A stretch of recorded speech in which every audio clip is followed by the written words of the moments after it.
Well, here we are at Alvastone Hall at Nantwich in Cheshire, and when we arrived we found a lot of building work going on and this huge marquee. I thought it was for a special wedding or something, but no, they're actually rebuilding the place. That's a mural of what it's going to look like when it's finished.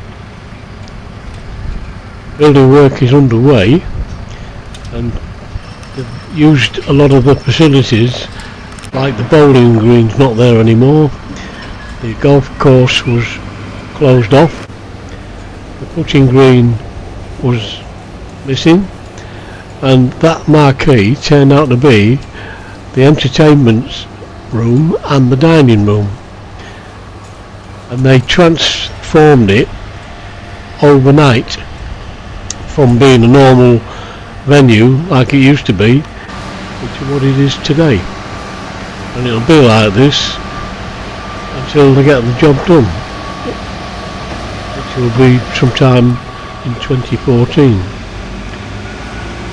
So it was totally different from what we expected, but it looks as though it's going to be a very, very big, exciting complex when it's finished. There aren't going to be any changes along there, they're going to be just as they are now.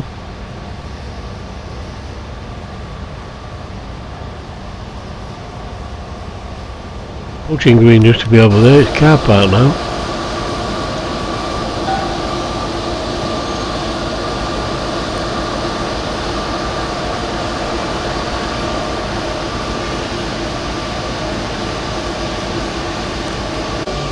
Yeah, it's quite noisy. The main entrance is still the same though, as I walk through into the reception. Good morning. We used to go left into the dining area, but now we go through here, which has been built overnight, a new part of it.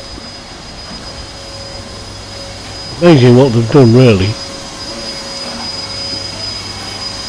I think this used to be just a patch of grass area, and that entrance leads into the marquee. £1.10 for a bottle.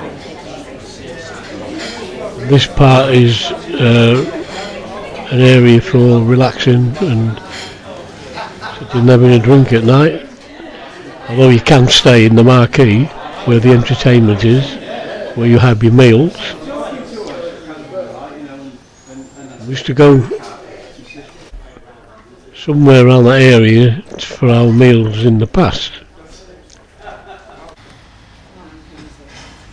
Outside it's pretty much the same in this corner. You can see the boards are up. There are like bungalows on the right, but the building work's going on. They've altered the bungalows inside. I think they're going to use them as single people units. Up in the loft there's a bird, and it's waiting for the other one to come in, and then it takes off itself to get some food. This is another area for leisure. It's very quiet today. I don't even know whether they're using it at the moment. The swimming pool's along there somewhere. Going through the back end of it, we come into the country road, country lane. I don't know what that is, and along there is the road in and out. There's a pigeon.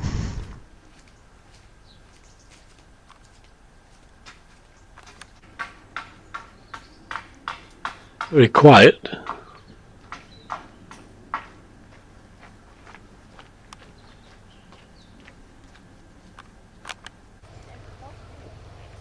And then we did some rifle range shooting. There's Eve and Patsy.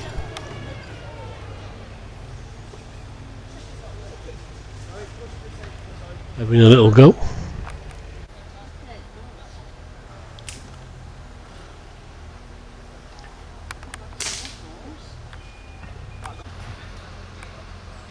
They're firing little lead pellets.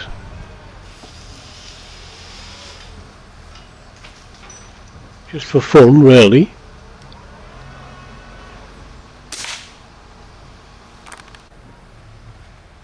There's a small target. You can see how many misses there's been right round the area. That's what they look like from that distance. We all took it in turns having a go. I think there was 5 or 6 shots each. And there's the rest of the people waiting to have their turn, including me, but I'm not there. Anyway, the next day we went to Chester. That must have been one of the most photographed clocks in the country. That's apart from Big Ben. I think this is about the 3rd time that we've been to Chester. There's a chap doing some artistic work with some sand. So we had a little walk round in Chester, and it was quite a hot day.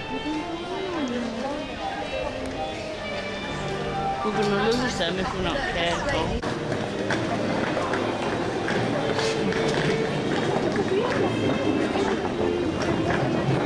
They said the first one. Yeah. And I'll borrow to leave the postman. There's some fine old buildings. We're in the square at the moment.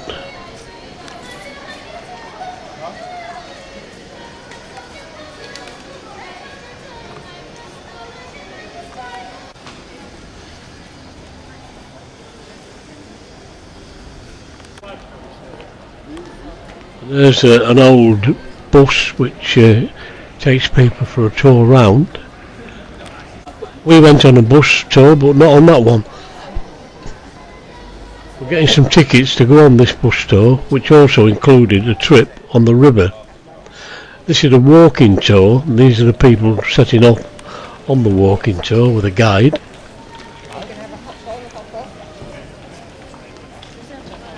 No.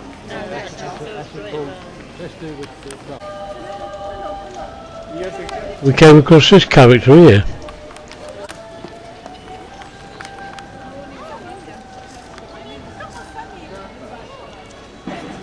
He didn't mind people having the photograph taken with him. Yes. Well, it's no, it won't stop you losing an arm, and also, if somebody crouch you hard, you'll still get a nasty bruise. You know, but then that's what the shield's for, really. I haven't got the shield with me today. Yes. Right, shall we go to the... I'm just going to take a picture of you and this gentleman. So Yes, that's fine. Oh, it's gone in. Lots of people like You that. pressed the wrong one, probably. I haven't pressed anything I yet. I do that. Ready? Gotcha. It takes approximately 1 hour to get you back here. If you complete it in one go, Well, we're now on you can hop on these buses now the bus all day tour. with your tickets. We're running So I'll leave the rest to this young lady who's going to explain things. so just at the back there. It's said to be built on part of the site of a Roman cemetery or burial ground. The Romans were very, very superstitious. They were never the tower because it is documented that the soldier standing next to him was shot in the head and killed by flammable. So it had to be kept outside the city walls. They were very afraid of fire here in Chester, especially crossing over to the Alvastone. It was just crossing quite a number of times. For the simple reason that each one had its own inside toilet, running water and an inside loo. No more walking down the garden path to a little shed at the bottom of... Now looking to the right, you can see a tall red brick chimney with a grey shaft on the side of it. And that's the lead shot tap. Built in 1860. And some famous people who stayed here include Lily Langtry, the Jersey River. Cecil Rhodes used to come. for months at a time apparently, and Charles Dickens stayed there, but he wasn't very impressed with it. They put him in the middle of the 19th century as the Temperance Society, were found building cocoa houses, Benedictine Abbey. It took the monks a few hundred years really to build the abbey, but that took them right up to the 80s. Just went from being the abbey to being the cathedral, and the last abbot became the first. To commemorate the Diamond Jubilee of Queen Victoria, which was in 1897, it's a lovely terrace. The detail is different on each one. He designed the black and white lodge ahead of us at the entrance to the park. Can you see little carved wooden statues on the black and white section facing at the park? They're supposed to be century painting of John the Baptist. Underneath you can see the part of the church at one time, to Edward VI and the walking optimistically. Now this is Suiter's Lane. A suitor is an old English word for a shoemaker. The shoemakers would have come down here to the river to collect the leather that was coming in on the boats for their tanner wheels that would have been along the river bank. When we get to the bottom of Suiter's Lane, we have to turn around and come back in, but it's a dead end back here. And they are an hour and a half past.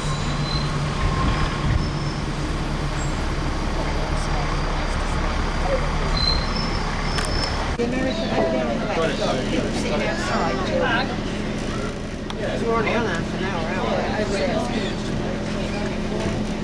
Yeah, quite interesting. It's a fly.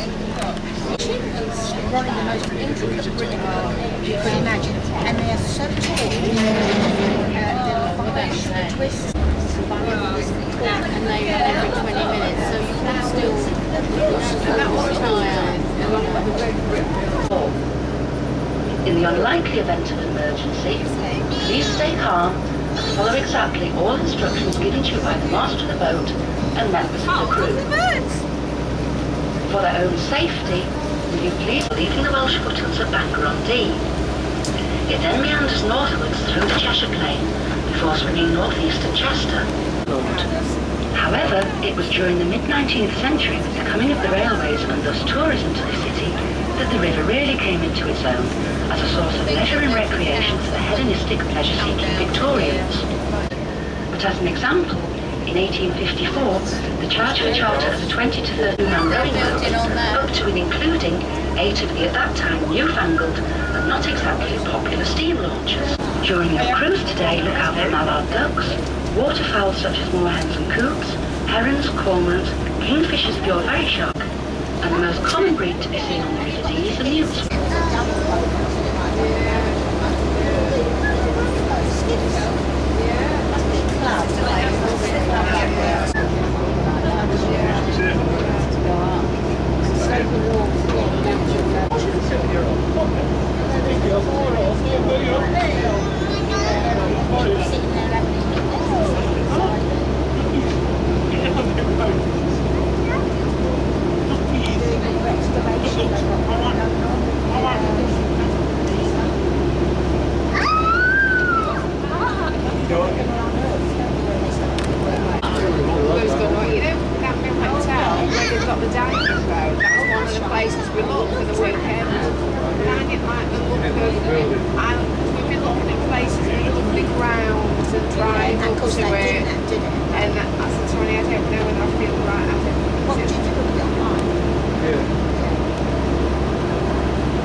But also in London, with properties in Grosvenor Square, Belgravia and Mayfair, as well as owning vast swathes of land in Lancashire and Scotland, and internationally in Canada and Spain. The current 6th Duke is estimated to be worth approximately £6.5 billion, and is the 3rd richest man in the country, behind Lakshmi Mittal and Roman Abramovich. The building with the impressive 2-storey smoke glass windows now in view on the right is the Red House. There has been a public house here since 1850. In 1890, a tea room was opened in its riverside gardens, followed by a ferry service in 1900, which operated until the early 1950s. The building used to be painted a vivid red, but was recently toned down to its present colour to blend in more naturally with the surrounding riverside properties. We'll see a number of wooden riverside cottages. These cottages and the land upon which they stand used to belong to are only permitted to use them for a certain number of weeks each year, and insurance is costly due to the likelihood of flooding.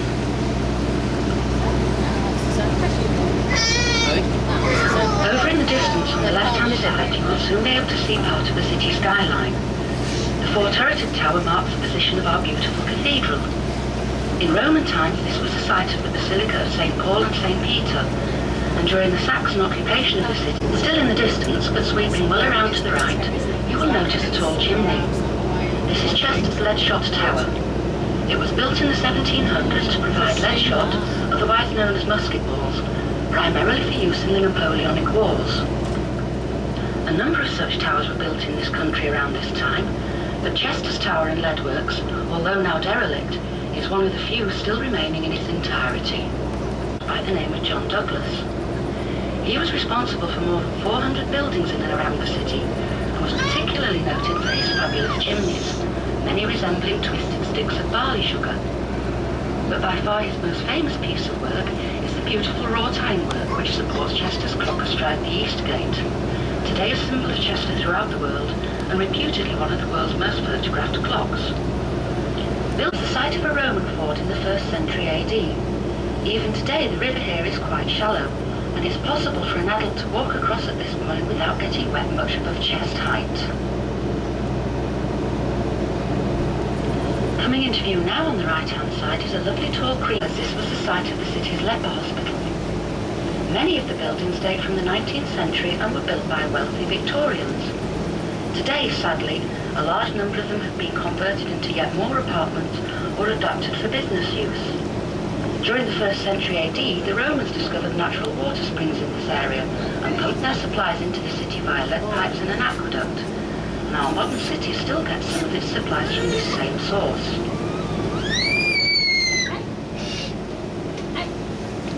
Take note now of the lovely little church perched on the hill. This is the Church of St. Paul. Built in 1830, it was extensively refurbished in 1876 by the architect John Douglas, who regularly attended worship here.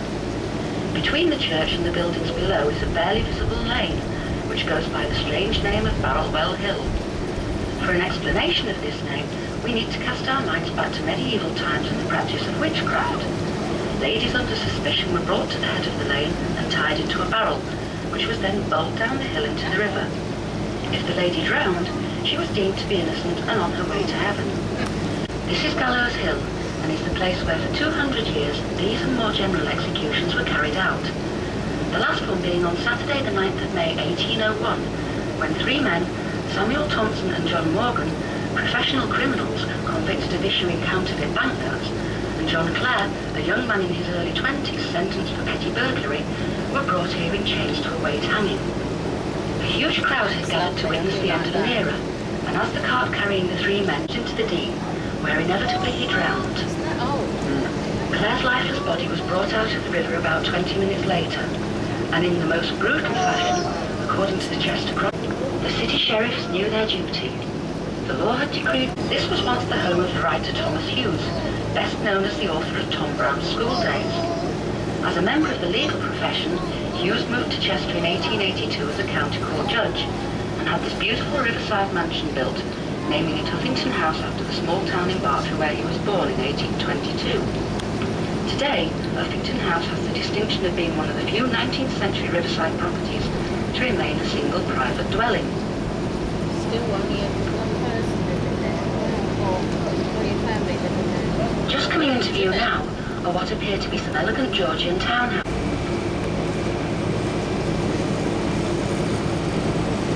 Almost immediately, and still on the right-hand side, we come to Grosvenor Park, a 20-acre plot of land given to the people of Chester in the year 1867 to a design by Edward Kemp, a pupil of the famous Victorian landscape architect Joseph Paxton, responsible for the Crystal Palace Gardens in London, laid out for the Great Exhibition of 1851. Cambridge didn't hold its first regatta until 1829, whilst Henley-on-Thames, generally regarded as Britain's principal rowing event, like the large and elegant houses on the left-hand bank were built in the mid-1900s and make up the suburb of Queen's Park. In 1852, a private pedestrian suspension bridge was built to link the suburb with the city bridge further downstream. The new bridge was toll-free, and for those wishing to attend Sunday service, the church was just a 2-minute walk away at the end of the span. The present bridge replaced the original in 1923. This area of the river is known as the Groves, owing to the grove of lime trees you can see planted all along the right-hand bank. The funding for the planting of these trees was provided in the 1800s. The bridge was built by the Romans, but between 1279 and 1280, the timber carriageway was washed away during high tides and floods. In 1387, major rebuilding work was completed, and it is likely that this work resulted in the bridge which is present today.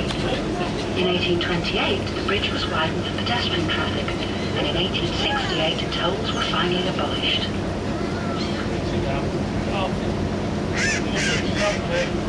Just before the bridge is Chester Weir.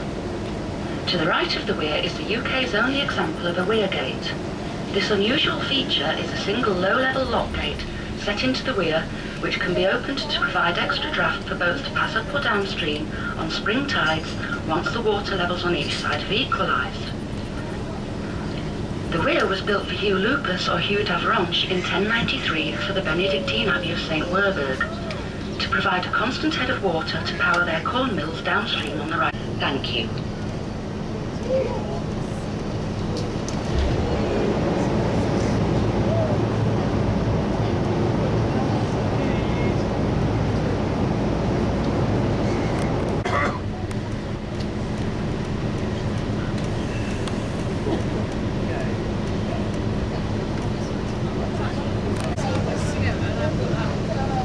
Yeah.